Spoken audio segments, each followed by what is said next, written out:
Everyone, welcome back. आज की हमारी स्टोरी है एम्प्टी एडवाइस नेवर हेल्प्स, जो कि एक मॉरल स्टोरी है। तो चलिए शुरू करते हैं। उसके पहले मेरी एक रिक्वेस्ट, स्टोरी को पूरा देखना, जिससे आपकी स्पीच फ्लुएंसी बढ़ जाएगी। Empty advice never helps. Empty means खाली, एडवाइस मीन्स सलाह, नेवर कभी नहीं, हेल्प्स मदद करती है। खाली सलाह कभी मदद नहीं करती है। Once there was a boy who lived in a village. Once एक बार there was a boy, एक लड़का था, who lived जो रहता था, in a village एक गांव में। एक बार की बात है, एक लड़का था जो एक गांव में रहता था। He was very fond of swimming. वह था very fond of बहुत शौकीन, swimming तैरने का। वह तैराकी का बहुत शौकीन था। Every day he would go to the river along with his mother. Every day हर रोज, he would go to the river वह नदी पर जाता था, along with his mother अपनी माता के साथ। हर रोज वह अपनी माता के साथ नदी पर जाया करता था। Then he would go swimming, तब वह स्विमिंग करने जाता, यानी नदी में वो स्विमिंग करता। While his mother sat on the river bank waiting for him. जबकि हिज मदर उसकी माता, सिट का सेकंड फॉर्म बैठ जाती थी या बैठी रहती थी, ऑन द रिवर बैंक नदी के किनारे, वेटिंग फॉर हिम उसका इंतजार करते हुए। लड़का अपनी माता के साथ नदी पर जाता था और वहां वह स्विमिंग करता था, और उसकी माता नदी के किनारे बैठ जाती थी और बैठकर अपने पुत्र का इंतजार करती थी। One day he went to the river alone. One day एक दिन, ही वेंट वह चला गया। गो का सेकंड फॉर्म वेंट है, इसकी थर्ड फॉर्म गॉन होती है। एक दिन वह चला गया टू द रिवर नदी पर, एलोन अकेले।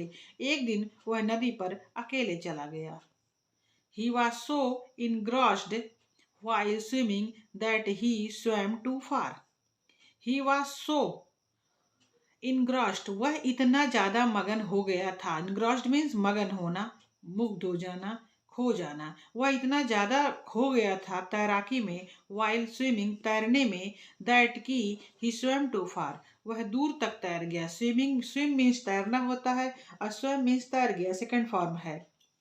वह तैरने में इतना मगन हो गया कि उसे पता ही नहीं चला और वो बहुत दूर तक तैरते हुए चला गया।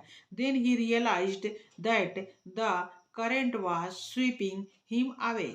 देन तब, ही रियलाइज्ड उसने महसूस किया, दैट कि द करंट धारा, वाज स्वीपिंग हिम अवे धारा उसे बहा कर ले जा रही है। स्वीपिंग मीन्स बहा कर ले जाना।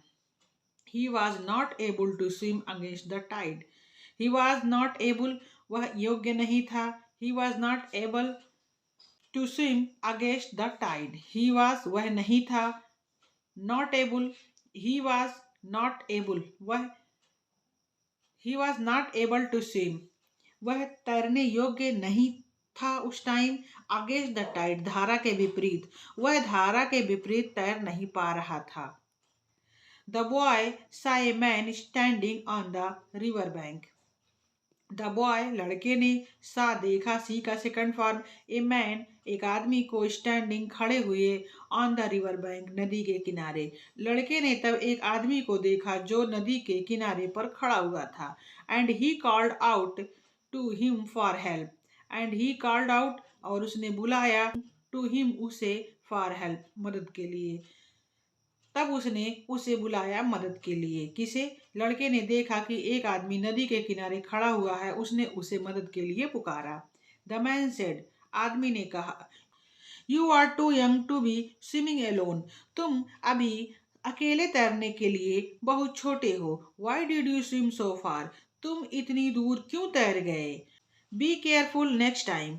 अगली बार सावधान रहना। नेक्स्ट टाइम यहाँ है, बी केयरफुल है, फिर नेक्स्ट टाइम है। जबकि पढ़ा जाएगा अगली टाइम, हिंदी जब बनाई जाएगी तो पढ़ा जाएगा अगली बार सावधान रहना, अगली बार सावधान रहना। The boy shouted back. लड़का जोर से चिल्लाया, sir please save me first. Sir श्रीमान जी, प्लीज कृपया मुझे बचाएं। सेव मी फर्स्ट पहले मुझे बताएं। लड़का जोर से चिल्लाया, सर कृपया मुझे बचाएं। If you keep offering me advice without helping me, I will be drowned. If you keep offering me advice, अगर आप मुझे एडवाइस देते रहेंगे विदाउट हेल्पिंग मी, बिना मेरी मदद किए, आई विल बी ड्राउंड, मैं डूब जाऊंगा। अगर मुझे आप इसी तरह किनारे पर खड़े होकर एडवाइस देंगे, सलाह देते रहेंगे और मेरी हेल्प नहीं करेंगे तो मैं डूब जाऊंगा। It is useless to offer empty advice without helping someone. It is useless, यह बेकार है, टू ऑफर एम्प्टी एडवाइस, खाली सलाह देना, ऑफर एम्प्टी एडवाइस, खाली सलाह देना, विदाउट बिना, हेल्पिंग मदद किए, समवन किसी की मदद किए बिना खाली खुली सलाह देना बेकार है, यूजलेस है। ये चीज़ें हमें अक्सर अपनी सोसाइटी में, अपने घर के आसपास, अपने फैमिली में देखने को मिल जाती हैं, जो जिस जिस पर ये स्टोरी बेस्ड है। तो friends, empty advice never helps story यहीं पे ख़त्म होती है। अगर आपको कहानी पसंद आई हो तो लाइक ज़रूर करें, शेयर करें अपने दोस्तों के साथ। ऐसे ही सिंपल इंग्लिश मॉरल स्टोरीज के लिए चैनल को सब्सक्राइब करना ना भूलें। फिर मिलेंगे एक नई कहानी और एक नई लाइफ लेसन के साथ। Thanks for watching. जय हिंद।